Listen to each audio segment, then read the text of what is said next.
Good morning. Late, but at least I'm here. I'm sorry I missed yesterday. I was in the midst of getting something done, and time just ran out on me. But reading something here from R.E. Clark's Life is Not a Snapshot. It's called The Best Promise Ever Made. I thought it was pretty neat. As much as I would like to name names, I will not do so this morning. My desire is to distinguish the marked change in the premise of a promise then from a mere 150 years ago to those who make promises today. I recently heard a presidential candidate respond to a question about unkept promises. The summary of his response was that he had indeed kept his promises because he had kept some of them.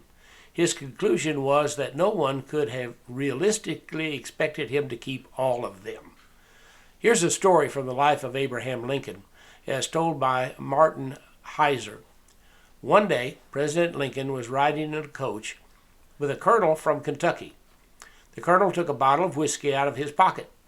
He offered Mr. Lincoln a drink. Mr. Lincoln said, "No, thank you, Colonel. I never drink whiskey." In a little while, the colonel took some cigars out of his pocket and offered one to Mr. Lincoln. Again, Mr. Lincoln said, "No, thank you, Colonel." Then Mr. Lincoln said, "I want to tell you a story." He said, "One day when I was about 9 years old, my mother called me to her bed. She was very sick. She said, 'Abe, the doctor tells me that I'm not going to get well. I want you to be a good boy. I want you to promise me before I go that you will never use whiskey or tobacco as long as you live.' I promised my mother that I never would, and up to this hour I kept this promise.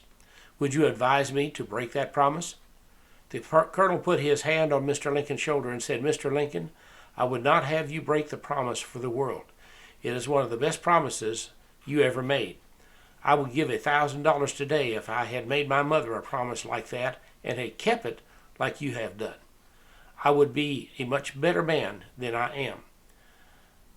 Now, I do not know what your definition of a promise is, but I prefer Mr. Lincoln's to the present-day politicians. One thing is for sure.